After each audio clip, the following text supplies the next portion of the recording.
Hello everyone. তো দেখো আমি চিকেন পাকোড়া করব, তার জন্য চিকেনগুলোকে ছোট ছোট করে কেটে ধুয়ে নিয়েছি। এবারে আমি এর ওপরে সব যা যা মশলা লাগে সব দিয়ে দেব।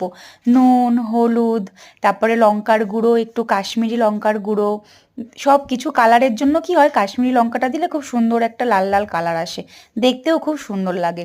তার উপরে আদা রসুন দিয়ে দিলাম। আদা রসুন দেওয়ার পরে তার উপরে হচ্ছে আমি একটা আলাদা মশলা দেব।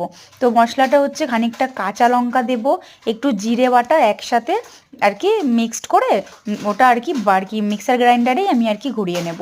তো দেখো সব কিছু মশলা টশলা সব দিয়ে দিয়েছি, আর একটু লেবু দিলে না খুব সুন্দর হয়। একটু লেবুর রস পাকোড়াতে দিলে পাকোড়াটা দারুণ একটু টেস্ট হয়, আর না খুব মুচমুচে আর কি ভাবটা আসে পাকোড়ার মধ্যে। তো দেখো সব কিছু করে নিয়েছি।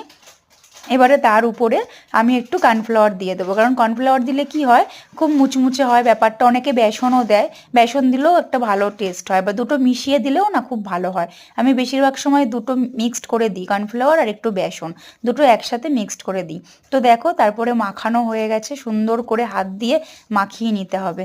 তারপরে কড়াই তেল দিয়ে ভেজে নিলেই পাকোড়া রেডি। তো দেখো আমার লাল লাল করে ভাজাও হয়ে গেছে। তো আমার ছেলে পাকোড়া খেতে ভীষণ ভালোবাসে, ওর জন্য আমাকে প্রায় করতে হয়।